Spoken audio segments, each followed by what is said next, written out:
Welcome to the Dream Life is Real Life podcast with your host, Hannah Hermanson, bringing you real life stories of people who realized their dreams to educate and inspire you to create your legacy of abundance now.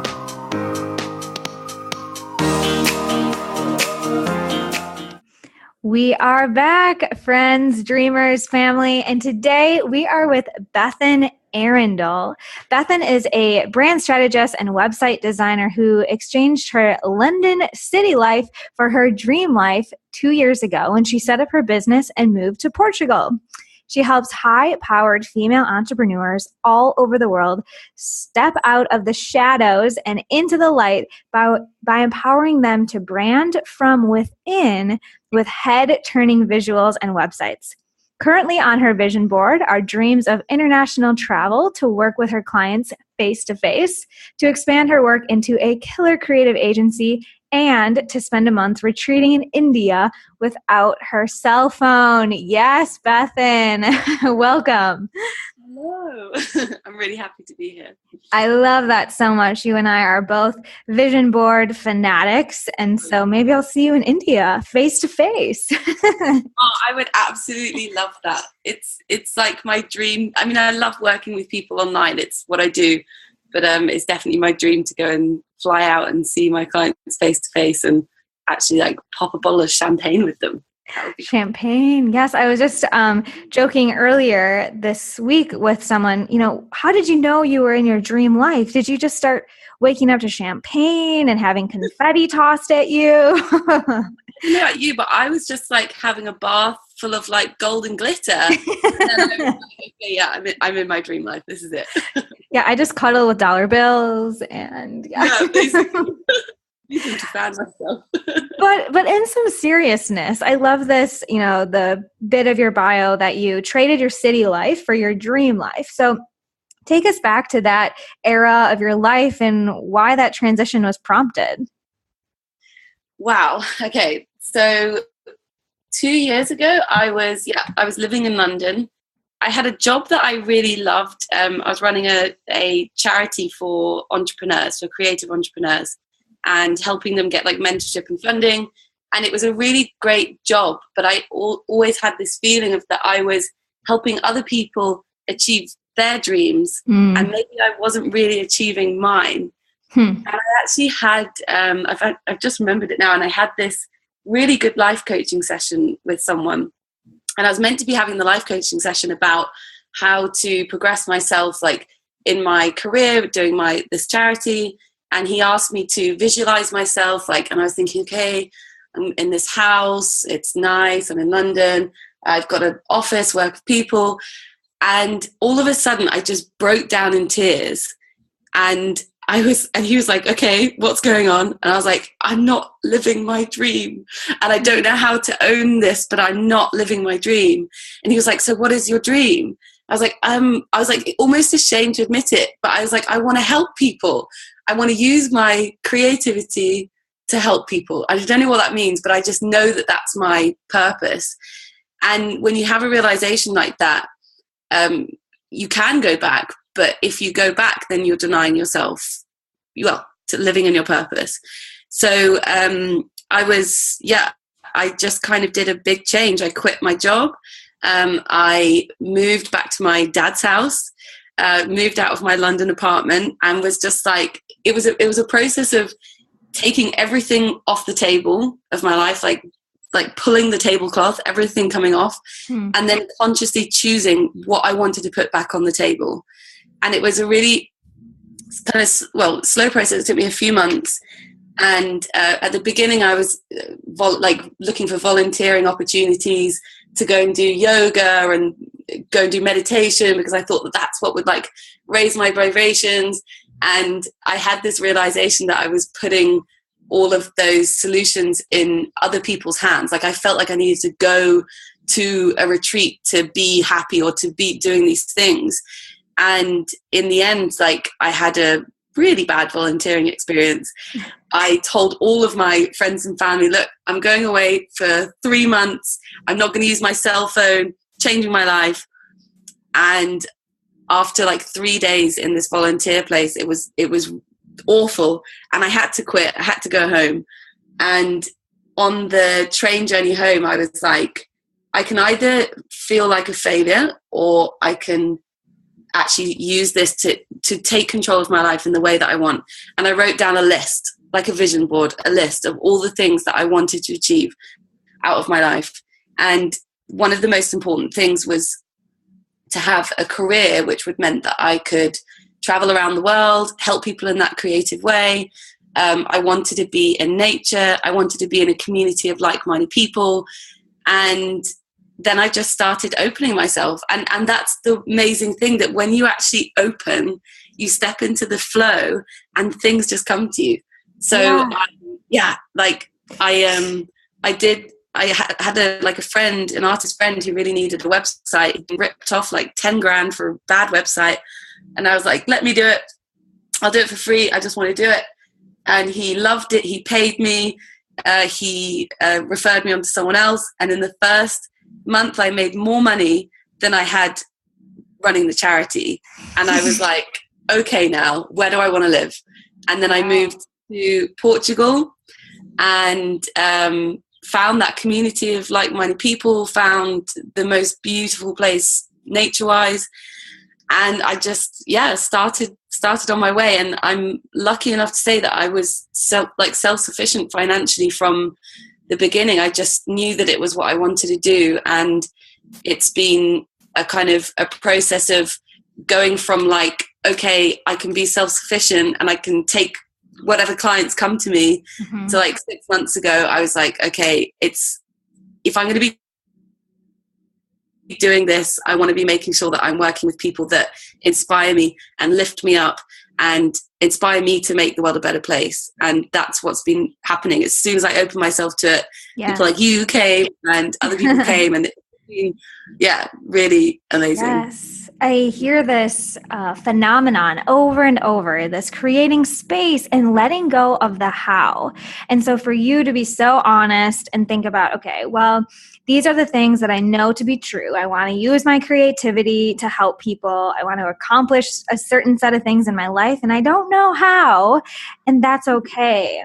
And then the other piece that I think is so important for us to kind of glean from your story is that it's a constant unraveling. It wasn't like you had one breakthrough and then ta-da, dream life. It was like, like this constant like breakthrough, move through that one. And then, it's just like that constant unraveling. And I'm hanging on to that phrase because I just heard it in a yoga class this week, which is always so interesting how you hear these phrases and then, it totally applies to what happens in your life that week. And I think the constant unraveling, like sometimes people can be scared of letting go because it's so much easier. Well, it feels so much easier to control so that you can control your outcome. But sometimes when you actually just open yourself to, this is what I want for my life. I don't know how I'm going to get it, but keeping the faith and keeping focus on a vision helps. Because the only times in the last couple of years that I've kind of diverted from the path is when I've questioned myself, I've questioned my purpose, and I've lost track of like the overall vision. And as soon as I realign myself, and that can be, I can get what's called unaligned, out of whack. Out of whack, by maybe not looking after myself as much, or not surrounding myself with the right people. And then as soon as I tap back into that flow and remind myself of what my dream is and what my vision is, and I start looking after myself and I start doing good things for myself, you just fall back into the flow. I'm all about the flow. All about the flow. And those reminders, you mentioned you wrote down the things that you wanted to achieve. You also mentioned a vision board, but do you have any other strategies that bring you back to alignment or remind you of your purpose? Yeah, I think meditation has helped me a lot because when I meditate, like I'm always like focused on something in my center. It's like my core, and I see it as like a white light. And so when I'm meditating, I'm always thinking about how I can expand this white light. And the white light could be all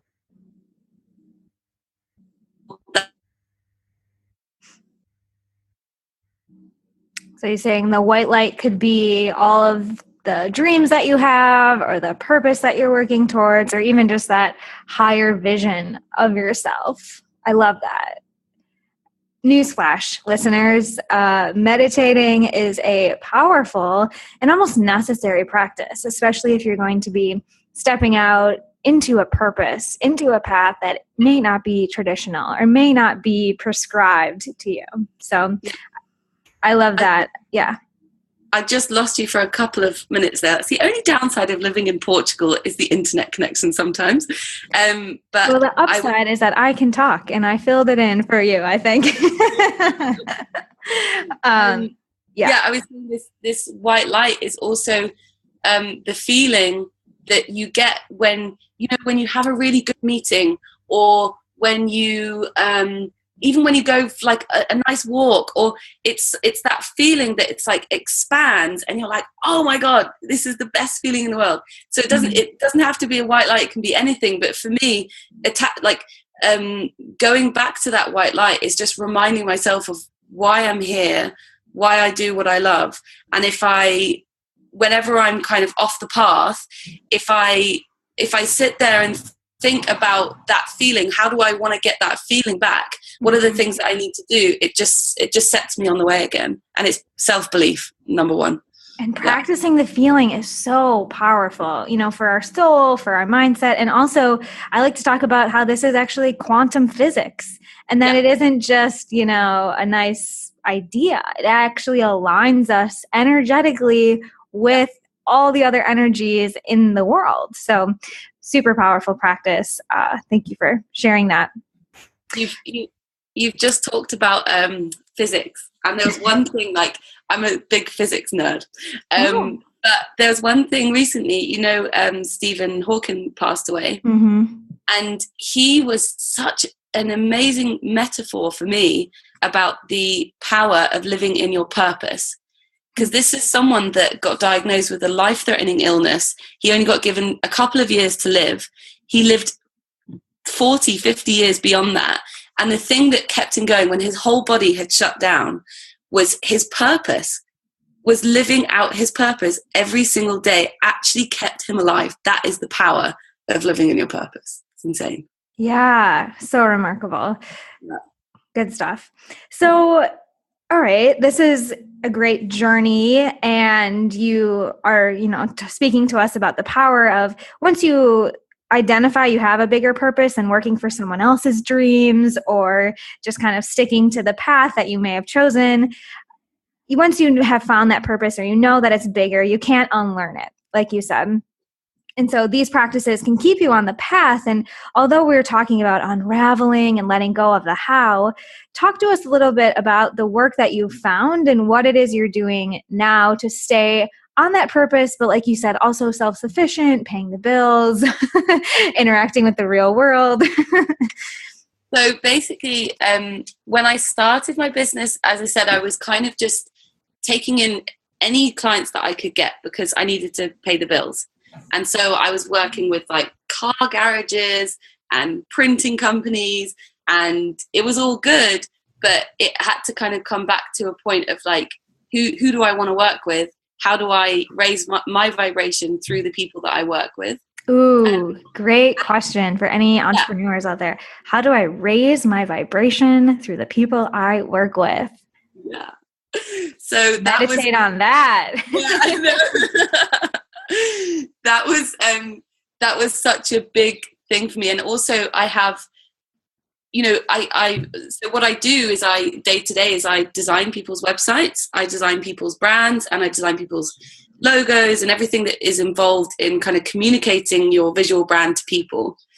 And yeah, I loved what I was doing, but I have this, I have a bigger vision for my life as well, that I want to actually help other people impact the world in the way that they want to. And that's me impacting the world. Mm-hmm. And so I don't want to just work with people that are focused on a small vision. I want to help people with a big vision that actually want to, I don't know, go and do charity work somewhere else, or go and help children, or help like a really big purpose. And if I can help them on that direction, that's something that's incredible for me. So I work with mostly female entrepreneurs with a big vision, wanting to impact the world, and I help them brand from within. And what that means is, tell us more. This white light that I'm talking about, or whatever it is, that feeling that gets you up in bed in the morning. I help people take that energy, and I help them communicate it to their audience. So it's branding from your values, your beliefs, from the person that you are and the person that you want to be, and from your truth. Because if you communicate your truth out there, the only people that are going to come back to you are your target audience, are the people that you're meant to work with, that are going to raise your vibrations. And so that's how I help people now. And and that ripple effect is real. I know. It's totally real. And it's incredible to see it every day. Like, I can't tell you the amount of meetings that I come off, and I hang up the Zoom or whatever, or the Skype, and I literally run around my living room, like dancing and singing, because I've got so much like energy. So high vibe. Yeah, it's so ridiculously high vibe. It's incredible. Yeah. Yeah, I love the way you speak about branding, because something I talk to my clients a lot about is that I don't care what your color scheme is. I don't care what your tagline is. Branding is actually a process, and it's an extension of you, especially as, personal like small business owners or entrepreneurs or people with a personal brand. It is not at all about the aesthetics or, the right font. Although you're amazing at choosing those things, it comes from within, and starting with your own understanding of, like what legacy you want to leave is exactly where you and I both start our clients. Exactly. Yeah. And I think that having someone who is a kind of a professional that can design and make your visuals or your font or whatever that you choose, make it kind of relevant in today's world. But also, it's when you brand from within like that, it's a brand that will stay with you for life. You're not going to have to rebrand in 2 years, because you're going to be doing it from your soul in a way, and that doesn't change. So having like a professional to work with on that and just communicate it is that's what I do, and I love it. Yes, so amazing. So I think that first question we kind of pulled out already is, how do I want to raise my vibration through the people I work with or the people that I help? And then what would maybe be a next step of either reflection or action taking when someone's like, okay, girls, I'm with you. I've got a big purpose. I'm not just going to work for someone else's dreams, and might want to, implement some of this in their own life or their own business. Yeah. I think the first thing is, it depends like where you are on that stage, because you could have had a business going for a few years, and actually you could be making a lot of money through that business, but you don't feel connected to it. I work with a lot of people that are in that stage that don't feel connected, and they want to rebrand so that they can actually attract those people that they have that vibration with.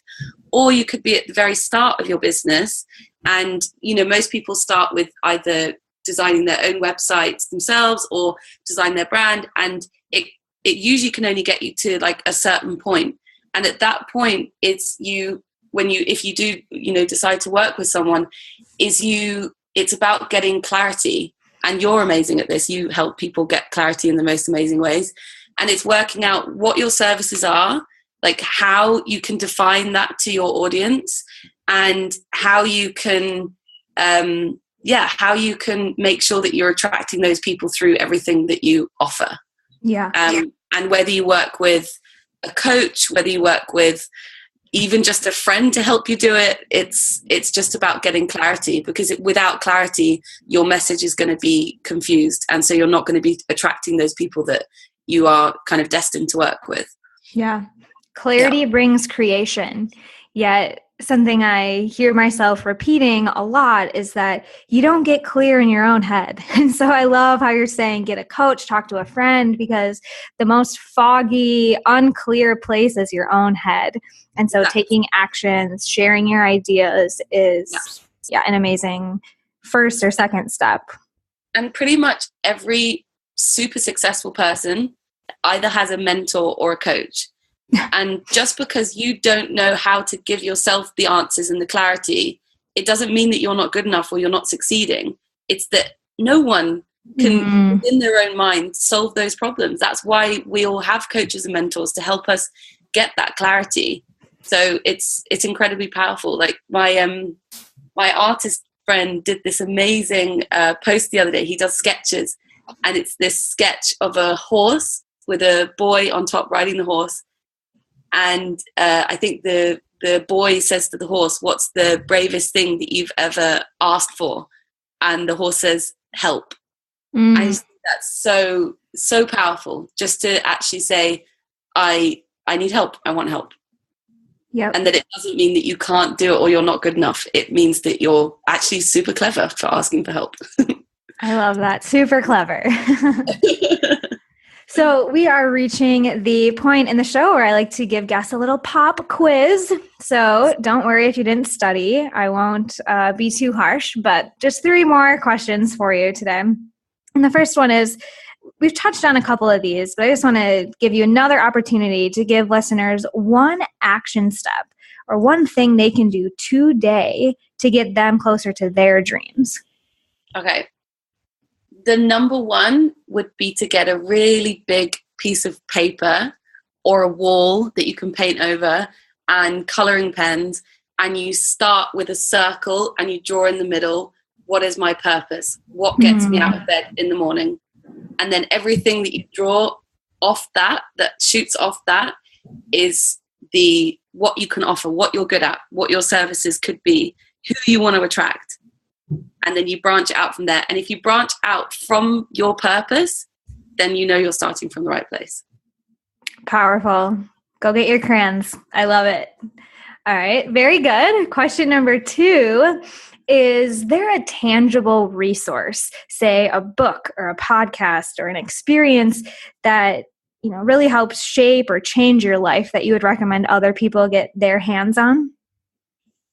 That is a really tricky one. Can I use mindfulness as a resource? Mm-hmm. Yes. Yeah. I'm currently doing an 8-week mindfulness course, and I've always been a massive ambassador for mindfulness, because mindfulness allows you to cut out the noise. So if you're in a position in your day-to-day, like I did today, sometimes you get a bit overwhelmed. You've got so many things that need to be done. You've got to take the kids to the school. You've got to do the shopping. You've got the client that's messaging you, and you take it back to the breath. And then the next step that you take is one that you can consciously choose from your purpose. What do I want to achieve out of the day? That's the biggest resource that I can recommend. Amazing. And we all have access to it. We don't have to go download it. We don't have to order it on Amazon. Yeah, everyone has it. Literally, in this moment, everyone can take a breath, think about what their next step wants to be, and that's it. Yeah. Love it. Question number 3. You're doing great, by the way. Where can people learn more about your work and stay connected with you? That's an easy one. I have a website called Spirit and Blue. So it's www.spiritandblue.com. And yeah, just message me through there. I'm not so hot on social media. I usually help other people with their social media strategies and hide a little bit. But I am on social media if you go to Spirit and Blue as well. And just talk to me. I love to chat with people. I love it. Just ping me a message and we'll jump on Skype, or if you've got any questions or anything, just email or Facebook. Yeah. Yes, do it. Another amazing place you can see Bethan's work is on my website, dreamlifeisreallife.com and dreamlifeexplorers.com. We're both designed and supported so much by Bethan. And so I can't speak for her work loud enough, but definitely connect with her on Spirit and Blue and know that, you would be in good hands if you reached out. Thank you very much. I loved working with you, and you raise my vibrations all the time. See, this is the dream life, right? Surrounding yourself with people who advance your mission, and we create this ripple effect. And so I hope that at one point you were dancing around your apartment because of a conversation we had. I'm going to say it many times. Honestly, I've been many a kitchen dance has been from you. Yeah. And the support you've given me has helped us grow the business. And of course, Mac has done some dancing in the kitchen, knowing that our blog with my partner is getting him out of his classroom job and into new opportunities. So I can't wait to see, after this episode and after the other things that we're working on, get out into the world, how much dancing and good vibing we get to do. Thanks so much for having me. Of course, my friend Bethan, thank you so much. Remember to check out dreamlifeisreallife.com/podcast to see Bethan's work and also to get the resources mentioned on this episode. We'll be back next week with more stories and strategies to educate and inspire you on your path to dream life.